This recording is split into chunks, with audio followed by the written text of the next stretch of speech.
Salam, that is to give open and shall witness that nothing is worthy of worship except Allah is one, along with our partners and associates, and I also give open and shall witness that Prophet Muhammad sallallahu alayhi wa sallam is a slave, servant, messenger, and seal of the prophets. Peace be upon the prophet, upon his sinners, upon his companions, and upon the righteous throughout the world, and peace be unto you. Assalamu alaikum. We are forever thankful to Allah, highly glorified is He for blessing us. And we're thankful that He blessed us with life. He's merciful, He's the merciful benefactor, the merciful redeemer. And last week, we talked about this ideal of healing and becoming more aware of the value of the life. So when we talk about the life, the value of the life. Now when we give this greeting of Assalamu alaikum, we're saying what the soul needs. See, it's a reminder that the soul needs to be in a state of peace, because that's where life grows. See, life doesn't grow in agitation. Life doesn't grow in, conflict. Life really grows when you come to a level of peace. That's why even in the Quran, Allah talks about when you have contending people, that we should work to bring about peace. And then the one who is continuously causing the disruption, then all of those present should go against the one who's the most aggressive, because that's what Allah loves. Allah loves peace. That's why we say, may the peace that comes from the source of peace be on your life. See, Allah is As-Salam. He's the source of peace. And when we give this greeting, we're giving the greeting that is consistent with the very nature of the human being. And that's what the human being longs for, because in fact, Allah says in the Quran that He named you Muslim. He didn't say name you believer. He named you Muslim. And that is the very basis of progression. Imam Muhammad said that Muslim is the major discipline for maintaining and advancing life. I don't care what you engage in. If you don't have peace in your business doesn't grow. Whatever you're involved in, if peace is not at the foundation, there's going to be limited progress. So from the very beginning, Allah says, your name is Muslim. That's what you strive for. You strive for the discipline that's necessary to advance life. That's why you look at the creation, you look at in the galaxy, you look at the solar system, it's order. And Allah said that the sun and the moon, they follow courses exactly computed. They're Muslims following the discipline, following the law. And science says that there's any force that comes outside the discipline, there's some other force that comes to put it back in position. Because peace is the very foundation for growth. Allah says here in Surah Al-Rahman, He says, Ar-Rahman allama al-Quran khalaqa al-insan. That He's the merciful benefactor. That He taught the Quran. See, this is what the humanity is in need of. Guidance. We talked about this last week. Guidance for the broken being. He said He created a human being. He said He fashioned and molded that human being, then He breathed of His spirit into that human being, and that human being became a living soul. So the human being is the vessel that carries something. He said He created the human being. He's a vessel that is designed to move towards greatness. And whenever you look at a vessel, that vessel holds something. You take the mug holds something. The mug transports water to your mouth. That vessel of the mug allows something to be moved from one point to another. And the human being is a great creature. He's a great vessel that holds something of greatness. Now Allah says He quickened, he breathed of his spirit, and then that human being became a living soul. He's not just a body, but there's something great inside that body that is moving that body forward. And that's why the mission of Shaitan is to take the life out of the body. The whole mission of the devil is to take the human being outside, up out of the body, take the love, take the compassion, take the intelligence out of that vessel. And when Shaitan takes that love, forgiveness, charity, intelligence outside this vessel, then that vessel becomes empty, waiting to be deposited by another force. So Allah says, Khalaqal insan. He created the human being. He created this vessel, but this vessel needs something inside so it can move it towards its destiny. So he said what? He breathed of his spirit. Here's what the vessel is carrying. The vessel is carrying the spirit of Allah. I remember reading a verse in the Bible where it talks about greater is he inside me than he is in the world. See? The force of Allah inside this human being is greater than the forces outside of the human being. So you have to understand that you're a great vessel that is carrying life. That's why we thank Allah for the life. That's why last week we talked about this shattered life. See, this vessel now, this human body is carrying something. This human body is carrying greatness that's moving it towards greatness. But if you lose your focus, you lose your power, then you start moving in a regressive state. It's like going backwards instead of progression, moving forward. But if you understand that you have this vessel that you must preserve, because if we talked last week, we talked about where Allah says that the Quran is a healing, that the world needs to be restored. We talked about shattered lives. Remember, I asked you how many of you remember Humpty Dumpty? I just want you to focus on the nursery rhyme, but I want you to focus on the idea of falling from greatness. See, Humpty had a great fall.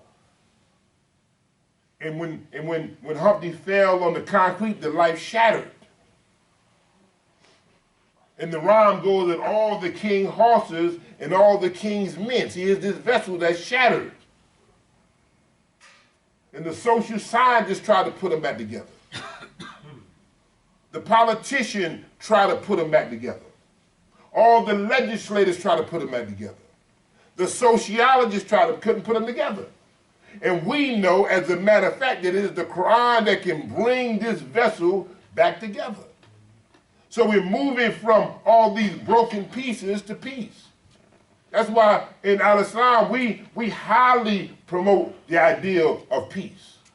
Because where there's no peace, there can be no progress. You have all these broken souls, all these troubled souls. The Bible says, and what would profit a man if he gained the world but lost his soul? Here's the vessel again. But his soul is troubled in the vessel. Well, you have what is called the walking wounded. You know the walking wounded? See, if you can see inside of a person, it'll blow your mind. If you was able to see a person's thought, what people are thinking, what people are feeling every single day, the walking wounded, who are in need of what Allah says, the healing as Shifa that comes from the Quran. Because they're these vessels. And these vessels have been shattered. They've been trying for years to put Humpty back together. You fell from greatness. You had a great fall. And your life has been shattered, and some people have just not been able to put the pieces back together. They've been stuck in a certain state and have not yet been able to make a transition to a better state. And this is why we're obligated to, as Allah says, he taught the Quran. Alim al-Quran. He taught the Quran. Now, if Allah taught the Quran and we follow his way, then we must teach the Quran to the world, because the world is in need of the healing. We said before, the verse said that it's not a healing for the believer, because the believer has already secured the relationship. They don't have the envy. They don't have the jealousy. They don't have the resentment. They should not have it in their hearts. He says the healing for the disease in the heart. The believer should not be walking with the envy, jealousy, resentment, bitterness towards people over and over again. No. He said for the believer, it is a guide and a mercy. Because you've been working on yourself. And what did Prophet Muhammad say about the Quran? About our position, our relationship with the Quran as it relates to people. That the best of you is he who learns the Quran and then teaches it. That you and I should spend adequate time learning the Quran. And then as we learn the Quran, we should be inspired to want to share that revelation with other people. It's not enough for you to have the Quran for yourself. Our mission is to get the Quran, to get the revelation, and work to change states. Work to change states, mental states, emotional states, financial states. We are in the state-changing business. Because that's what the Quran does. The Quran comes to change states. That's why Allah says, he says, Alam al-Quran. He taught the Quran.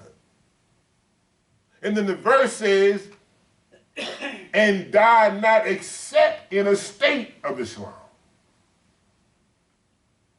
See, there's no better state you can be in than to be in a state where you submit your will to Allah. And that's the state we work to teach people towards becoming, in the state of submission, because you understand the power of being in that state. There's no greater state for you and I to be in than in the state of submitting our will to the will of Allah. Because any other state is regression. It's taking us back. It's taking us from the greatness of our lives. So we're in the state-changing business. And when we teach this Quran, we are working to change states. And then you have to be conscious that Shaitan is working to change your state. That's why Allah says, and be conscious of him, and die not, except in a state of submission. That's the best state you can be in. So he says, here's this vessel that's carrying the life.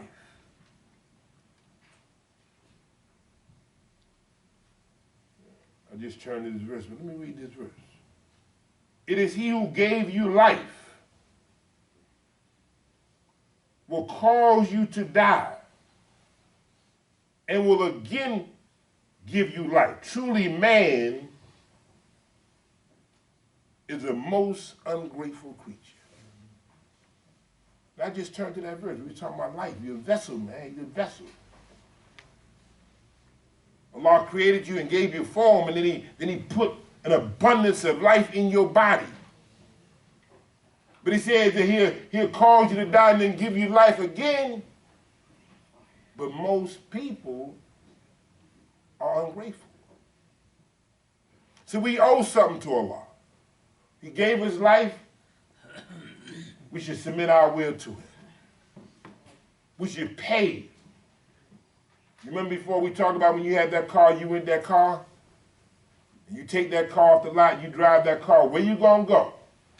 When you take that car back, they're gonna inspect that car.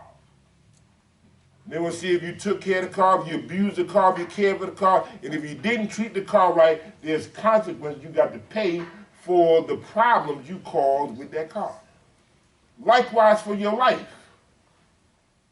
When you're on this journey called life, moving towards your destiny, we live 30, 40, 50, 60, 70, almost 90 years, 90-something years old, like our brother Salam, alhamdulillah. But we got to be held accountable for that life. What did you do with the trust that Allah gave you? And you don't wait till you get old to think about that. Because none of us know when Allah will cause us to die. He said he gave you life, then he calls you to die. And then he give you life again. Truly, man is ungrateful. You are that vessel now. You're carrying this life. You got all this potential in your body. How do you use this potential to advance life? You're the vessel. Remember, you're the vessel. And if you got any shatterness in your life, you want to work to bring those pieces back together. Because healing and health is about wholeness. Getting into wellness, getting better, getting into community life. See, that's where the wellness comes in. Not solo, the wellness comes in, engaging yourself and being part of something greater than yourself. That's what Imam Muhammad said, the greatest expression of life is community life. That you see yourself as belonging to a community. And in all of us to have strong community life, brothers, we gotta have strong financial life, strong economic life. If we have weak economic life, if we have weak financial life, we will have weak community life. All you got to do is look at Muhammad the Prophet, peace be upon him. Allah made money not an issue for him. Abu Bakr, wealthy man. Wife, Lady Khadijah, wealthy woman, in fact, who employed the Prophet, and he allowed her business to grow and evolve. You can't advance the world if you're weak economically. We can't impact from the masjid and have real social life if we're weak economically. Part of your life is having economic life. And as you being this vessel, Allah gave you so much creative ability, so much creative power. Look at how the world is advancing because of the life Allah put in the human body. All these ideals that is progressing the world. We live in a world of abundance. We don't live in a world of lacking anything. There's nothing but opportunity. And that's why there's no reason for a human being to be satisfied in brokenness. I'm talking about brokenness financially. There's so many opportunities. They're creating opportunities every single day. I watch them every day. So he said that he gave you life. He said that also he's the best of those who create. Now, if Allah says that he's the best of those who create, that means he has given us creative power. That we have to be in the business of creating something. Look at all these technological advances. Look how a person just come up with something like Uber. Guy come with something like Amazon. Now, what I want to say to you is, see, you don't look at other people and say what they can do and don't see that for yourself. If, in fact, when you have the revelation of the Quran, you should be more creative. Because you're in tune with the guidance for the world. I hope you understand what I'm saying. But Allah says, and it is he who gave you life. He gave you power. But he goes on to say, in the verse I wanted to read, because he really gives us a formula here for our success. Allah says, O you who believe, bow down, prostrate yourselves, and adore your evolver, and do good that you may prosper. So here's the formula for our success. First of all, you need belief. He's already created you. You're a vessel that he put so much in. But now you and I have to believe in what he did for us and what he's doing for us right now as we speak. So he says, oh, you who believe. You can't move with doubt. You're not going to make progress if you move with a bunch of doubt, because doubt will hold you back. He says, oh, you who believe, bow down. Adore your evolver. See, bow down, prostrate yourself. Adore who? The one that's going to lift you up. The one that's going to allow you to graduate to a different level in your development. And then what? After he developed you, after you bow down to him, not bowing down to other things and forces, because if you bow down to anything other than the law, then it takes you down. See, people bowing down to drugs, people that bowing down to personalities, people bowing down to gangs, people that bowing down to fads, and they're getting themselves locked up. They're locked up in personalities. They're locked up in ideologies that put them in bondage. They're locked up in the fads. They're getting the personality worship where they can't get past a person. He said what? Bow down, prostrate, and adore your evolver, and then what? Do good. We got to do good. These are the steps. Bow down, serve Allah, do good, help other people, care for people, extend yourself, move beyond your own concerns, and then Allah says that you may prosper. That's the formula for our success. Because everything about what we do is about prosperity for that. That's why when you hear the adhan, that's what you hear. Hayya ala falah. That should be our continuous focus, to get into a state where we're progressing, where we can't give up. We're not compromising our position. We're determined to break through the resistance. We get into a state of determination that we can't give up. In fact, I remember Imam Muhammad say, he left us with the words of, we can't stop now. See, you've come too far to give up. I remember one time me and my brother was riding on the highway and somebody stopped us and asked us for direction. It's okay, follow us, we're going to show you exactly how to get there. And as we start riding, they follow, I keep looking back, I see them behind us, and over time I look back. Just before we got to where we need to go, they turned off. So you can't stop now. You get that close, you can't turn off. You can't back up. And all they had to do is have a little more faith. We on the highway, we ain't gonna do nothing to you, we in an open field. But they really didn't believe we were directing them towards the right way. You asked us, we didn't ask you for guidance.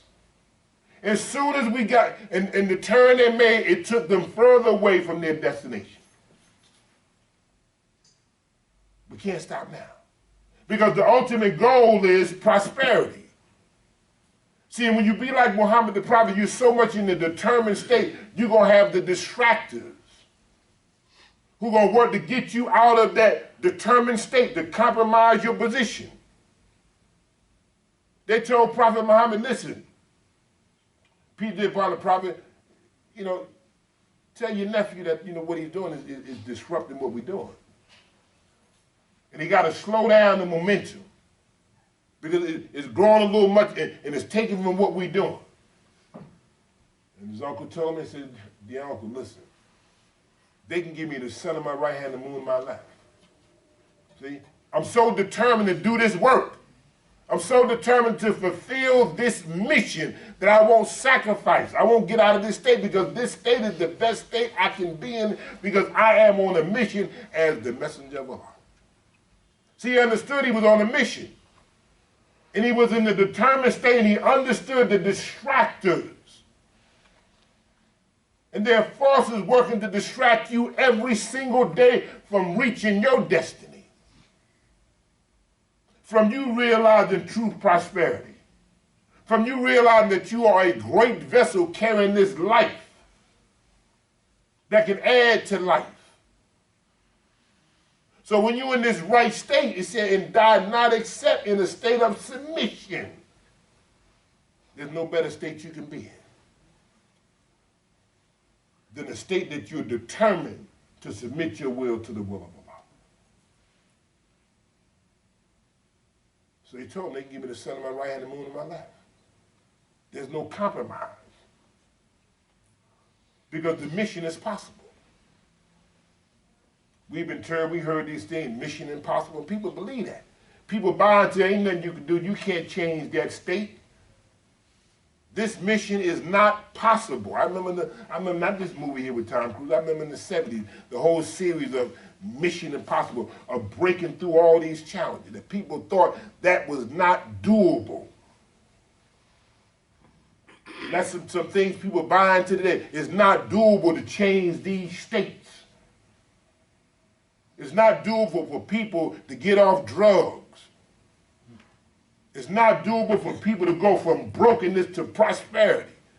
You have all these rag to riches stories, sleeping in the cars, broken down. But when you get in the right state, you can change your life. They talked about a man like Tyler Perry. But a man talked about he was abused and living in poverty, living out of his car, broken, spirit broken. But then over time, the man found a breakthrough. And he used his ability to humor people. And then he went on to build, they say, the biggest studio in America, bigger than all of the studios. Where they make movies bigger than all of them. But here's a guy that comes from brokenness. If you get into the right state and line your will with the will of Allah, things are breakthroughs that come through for you. In fact, you'll be unstoppable. Because you do not accept the ideal that the mission is impossible. You believe, and Prophet Muhammad has already showed us, the mission is possible. So you get into this determined state that we can't stop now. In fact, I remember the song long time ago said, what? Ain't no stopping us now. I love that song. Ain't no stopping us now. And it goes on to say, because we're on the move. See, when you really get on the move and you build momentum, ain't no stopping you. If you get into this right state that Allah has laid out in this Quran, and he goes on to say, and strive in his cause as you ought to strive. See, if you get into that state and strive in his cause as you ought to strive, with sincerity and under discipline, he has chosen you and has imposed no difficulties on you. See, he said, if you really strive, you'll see you can get a breakthrough. You'll see that the mission is possible because Muhammad the Prophet showed us how with this revelation called Quran, he was able to change the world. Rabbina atina fi dunya hasanatan wa fil akhirati hasanatan wa qina adhaban nar. Assalamu alaikum.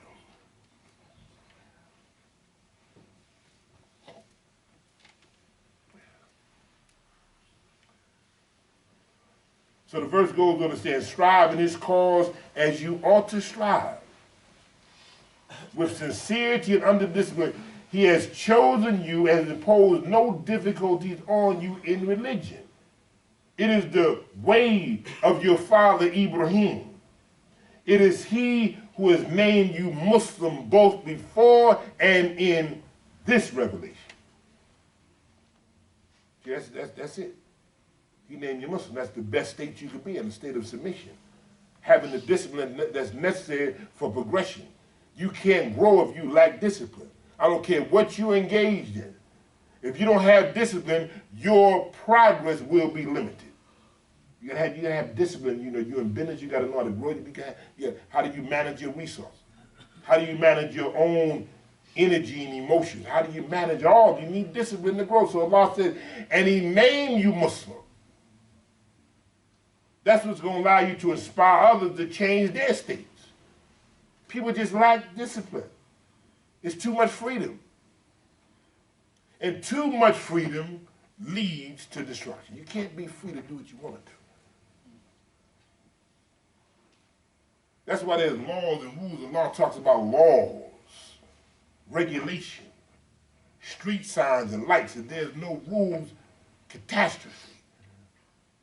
So as a human being, Allah said there must be some rules governing your life. That's why you have to get into a state of being able to master your own emotion. Because if you're not able to master your own emotion, then Shaitan will hypnotize you and put you in a state and move you out from yourself. And you'll become a self-abuser. You become a self-limiter. You will limit your own progress. But Allah says, and you strive in its cause as you ought to strive. And he has chosen for you this way. And that we follow the millah of Ibrahim. The life of Ibrahim, that is the way of the rational way, the thinking being. You got to think this thing out. And get back to a state of peace so that life can grow. Prophet Muhammad said that none of you will enter paradise until you believe. And none of you will believe until you love one another. Let me guide you to something which will cause you to love one another. It is the spreading of the greetings of peace.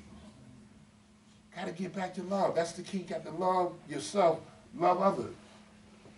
Hate ain't going to do it. It's going to rob us of the great life that's in this vessel that we carry.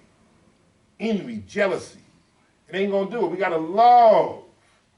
And what's going to allow us to make that happen is we got to give the constant greeting of Assalamu alaikum. May the peace that comes from the source of peace be on your life. So that's a very powerful greeting. Not just peace, but it's the peace that comes from Assalam, because in that greeting is Allah's name. He's Assalam. He's the source of peace. And when we give that greeting, that's what we said. We're saying that may the peace from the source of peace be on your life. Because he already said, and he named you Muslim. It's consistent with the very nature Allah gave you. Which is going to create the foundation where the life can grow. And then we begin to see that the mission is possible. Then we begin to see that we can help to eliminate poverty. When we work to change people's state, we can work to eliminate poverty. When we change states, we're in the business of changing states. Where people can become dissatisfied with their state. In fact, I remember now Muhammad said that dissatisfaction produces change. And until you become dissatisfied with your state, nothing changes.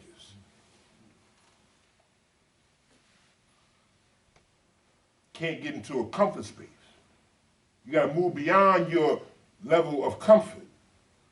That's when you'll get the most from the life Allah put in this body which you carry, which is called a great vessel, that transports the life and move all of us towards greatness. So we need to be inspired to move out of one state into another and then work to preserve that state. We talked before about this whole idea of inspiration. Prophet Muhammad sallallahu alaihi wasallam, Allah says in the Quran that he's a warner and a good news bringer. We need the good news. And we need to be warned about the consequences of not responding to the good news. When Allah gives us this Quran, this revelation, this is good news. And when we don't respond to this good news, we have to also be warned of the consequences that come because Allah exposes us to it. He let us know here's the benefits. And all we have to do is line our will up with his will, and we'll achieve the prosperity that is due to us. Peace be unto you. Assalamu alaikum wa rahmatullah.